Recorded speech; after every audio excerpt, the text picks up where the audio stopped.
حالانکہ آپ تو پھر بھی فرعون ہی کو مارنا چاہتے تھے، لیکن وہ بدبخت جو ہے نا اسے فوراً شور مچے، اچھا تم مجھے قتل کرنا چاہتے ہو؟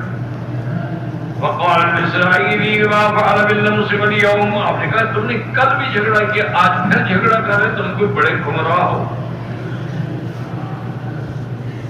فنظر الاسرائیلی الی موسیٰ بعد ما قال له ما قال، انہوں نے دیکھا موسیٰ علیہ السلام غصے میں پڑے ہوئے ہیں، فإذا هو غضبان كغضبه بالامس الذي قتل فيه الفرعون، نے کہا دیکھو کل جیسے غصہ تھا آج بھی اسی طرح جلال میں ہیں۔ فخاف ان يكون بعد ما قال له انك لغوي مبين، ان يكون اياه اراد، وہ ڈر گیا کہ شاید مجھے انہوں نے کہا ہے کہ تم بالکل کھلے ہوئے گمراہ ہو تو شاید مجھے یہ نہ مان لیں۔ ولم يكن اراده انما اراد الفرعون فخاف الاسرائيلي فقال يا موسى اتريد ان تقتلني كما قتلت بالامس، کہا اچھا تم مجھے بھی اسی طرح قتل کرنا چاہتے جیسے کل تم نے بندہ مار ڈالا۔ وانما قاله مخافة ان يكون اياه اراد موسى عليه السلام ان يقتله، اصل میں اسے کہا تو یہ ڈر سے کہ کہیں موسیٰ علیہ السلام مجھے قتل کرنا چاہتے ہیں، تو ڈر کے مارے سے یہ کہا۔ فتاركا وانطلق الفرعون فأخبرهم بما سمع من الإسرائيلي من الخبر حين يقول، اب اسے جب سنا تو اسے جا کے لوگوں کو بتا دی کہ آج میں نے سنا ہے تو موسیٰ علیہ السلام کو کہہ رہا تھا کہ آپ نے کل بھی قتل کیا، آج مجھے قتل کرنا چاہتے ہیں۔ فأرسل فرعون الذبائحين ليقتلوا موسیٰ، اب فرعون نے حکم دیا وہ جو ذبح کرنے والے تھے بچوں کو کہ جا کے موسیٰ علیہ السلام کو ذبح کر دیں۔ فأخبروا فرعون في الطريق الآخر يمشون على هيئتهم يتركون موسى وهم لا يخافون أن يفوتهم، اس کے بڑے بڑے جو تھے ان کے حاکم افسر جو تھے وہ موسیٰ علیہ السلام کو پکڑنے کے لیے چلے، ان کو کہاں بھاگ کے جائے گا موسیٰ علیہ السلام۔ وجاء رجل من شيعة موسى من أقصى المدينة، مدینے میں اس شہر کے آخر میں رہنے والا ایک آدمی جو موسیٰ علیہ السلام سے محبت کرتا تھا وہ آیا اور خفیہ طریقے سے جلدی جلدی نکلا۔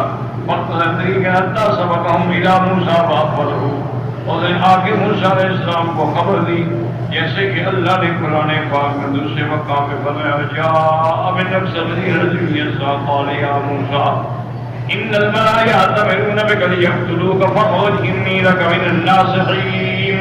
وہ آیا اور اس نے کہا کہ فرعون اور اس کے سردار تمہیں قتل کرنا چاہتے ہیں، میں تمہارا خیر خواہ ہوں، تم اس ملک سے اس شہر سے فوراً چل جاؤ۔ تو یہ بھی ایک امتحان تھا، یہ بھی ہجوم تھا۔ فقال موسیٰ متوجہا نحو مدین لم يركب قبل ذلك وليس له بالطريق علم الا وظنه بربه عز وجل۔ اب موسیٰ علیہ السلام مدین کی طرف چلے، لیکن ایسی حالات کبھی ان کو پیش بھی نہیں آئے اور آپ راستہ بھی نہیں جانتے تھے کہ مدین کا راستہ کون سا ہے، لیکن اپنے اللہ پہ امید تھی کہ اللہ تعالیٰ مجھے راستہ دکھائیں گے۔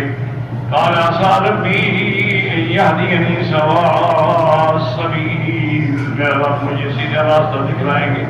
فلما بلغ معه مدين وجد عليه أمة من الناس يسقون وجد من دونهم امرأتين تذودان۔ اب حضرت موسیٰ علیہ السلام جب مدین میں دیکھا کہ لوگ بکریوں کو پانی پلا رہے ہیں اور دو عورتیں ہیں جو اپنے بکریوں کو روک کے کھڑی ہوئی ہیں پانی سے، یعنی بذالک حابستین غنمہما، اپنے بکریوں کو انہیں روکا ہوا ہے۔ فقال لهما ما خطبكما مرضعتين لا تسقيان والناس، حضرت موسیٰ علیہ السلام فرمایا کیا وجہ ہے کہ تم دور کھڑی ہو، کیوں نہیں بکریاں پلاتے؟ جیسے لوگ اپنی بکریوں کو پانی پلا رہے ہیں تم بھی پلاؤ۔ قالت أليس لنا قوة نزاحم القوم وإنما نسقي من بعد حياتهم، انہوں نے کہا ہماری طاقت نہیں ہے، ہم تو بس انتظار کریں گے جب یہ پلا کے اپنی بکریوں کو چلے جائیں گے تو جو پانی بچے گا وہی ہم اپنی بکریوں کو پلاتے ہیں، کیونکہ ہم ان کا مقابلہ نہیں کر سکتے۔ فسقى لهما وجعل يضرب بالدلو معه كثير حتى كان اول الرعاء۔ اب موسیٰ علیہ السلام نے خود کنویں سے ڈول کھینچے اور ان کو بکریوں کو پانی پلایا۔ فانصرفتا بغنمهما إلى أبيهما، وہ بکریاں لے کے اپنے والد کے پاس چلی گئیں۔ فانصرف موسیٰ علیہ السلام فاستظل بشجرة، موسیٰ علیہ السلام وہاں سے ہٹ کے ایک درخت کے سائے میں جا کے بیٹھ گئے اور اللہ سے دعا مانگی کہ ربی بما انت ابتلی من خیر فقیر. یا اللہ میں سب سے زیادہ محتاج ہوں تمہاری مدد کا اور تمہاری طرف سے انعام کا. فاستنكروا صلى صدورهما بغنمهما حبلا بطانا. اب ان کے والد نے جب دیکھا کہ بکریوں کے پیٹ بھی بھرے ہوئے ہیں اور میری لڑکیاں آج جلدی آ گئی، ورنہ وہ تو وہیں انتظار کرتی تھی، جب لوگ چلے جاتے تھے تو پانی پلاتی تھی. فقال ان لكم اليوم لشأنا. میں کو معلوم ہوتا ہے آج کوئی بات ہوئی ہے. فأخبرته بما صنع موسى عليه السلام. انہوں نے کہا ہاں وہاں ایک آدمی ایسے تھے جنہوں نے ہماری بکریوں کو پانی پلایا. موسیٰ کو آپ نے اپنی ایک بیٹی کو بھیجا کہ اس بندے کو جا کے لے آؤ. فلما كلمه قال لا تخف نجوت من القوم الظالمين ليس لفرعون ولا لقومه علينا سلطان ولسنا في مملكته. جب حضرت آ گئے تو انہوں نے فرمایا حضرت شعیب نے تو مت گھبراؤ، پھر یہ فرعون کا ملک نہیں ہے، نہ فرعون کا ہم پر کوئی زور چلتا ہے، آپ کو اللہ نے نجات دی ہے، آپ بالکل اطمینان کریں. فقالت احداہما، ان دو لڑکیوں میں سے ایک نے کہا اپنے ابا سے یا ابت استاجروا ان خیر من استاجرت القوی الامین. ابا اس آدمی کو رکھ لے اپنے پاس، یہ طاقت والا بھی ہے اور امانت والا بھی ہے. قال ما يدريك ما قوته وما امانته. باپ غصے میں آ گیا اور کہا تمہیں کیسے پتا ہے کہ یہ طاقت والا بھی ہے اور امانت والا بھی ہے. فقال لما قوته وما رأيت منه بالتلويح حين صرحين زكاة لنا. انہوں نے کہا اس کی قوت کا اندازہ ہمیں یہ ہوا نا کہ وہ ڈول جو کوئی کھینچ نہیں سکتا انہوں نے اکیلے کھینچا ہے. لما اجرکت اقوا بھی ذلك السك منه واما الامانة فإنه نظر إلي حين أقبلت إليه وشكرت له فلما علم أني امرأة صلب رأسه فلم يرفعه حتى بلغته رسالتك. اور امانت یہ ہے کہ میں نے جب اس کو دیکھا تو انہوں نے پہلی دفعہ تو میری طرف دیکھا، اس کے بعد سر جھکا لیا، پھر نظر اٹھائی نہیں، دوبارہ انہوں نے میرے چہرے پہ نظر نہیں ڈالی. پھر میں نے آپ کا پیغام دیا، آپ کی طرف کہ انہوں نے بلایا ہے. اس کے بعد کہتے ہیں ثم قال لي امشي خلفي وانا اسير الطريق.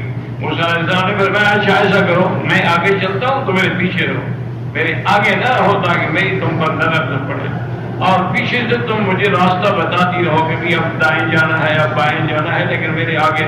یہ اس کی امانت ہے کہ وہ مجھے دیکھنا بھی نہیں چاہتا. فلم يفعل هذا الا وهو امين فسر عن ابيها وصدقها وظن الذي قالت. اب حضرت شعیب ان کے والد جو تھے وہ خوش ہو گئے اور تسلی بھی ہو گئی کہ جو لڑکی نے کہا ہے بالکل ٹھیک ہے. فقالوا هل لك ان انكح احدى هاتين الى ان تاجرني 7 حجج فان اتممت عشرا فمن عندك واريد ان اشق عليك ستجدني ان شاء الله من الصالحين. حضرت شعیب نے کہا موسیٰ علیہ السلام تم اس بات پہ راضی ہو کہ میں اپنی 2 میں سے ایک لڑکی کا رشتہ نکاح آپ سے کرا دیتا ہوں، لیکن میری شرط یہ ہے کہ میرے گھر داماد بھی رہو گے اور 8 سال تک میری بکریاں بھی چراؤ گے، اور اگر تم 10 سال پورے کر دو تو پھر تمہاری مہربانی ہے، ورنہ معاہدہ 8 سال کا ہے. وقال فكان على نبي الله موسى 8 سنين واجبة وقال سنتان إن تطلب منه قد الله أن تتزوج معها 10.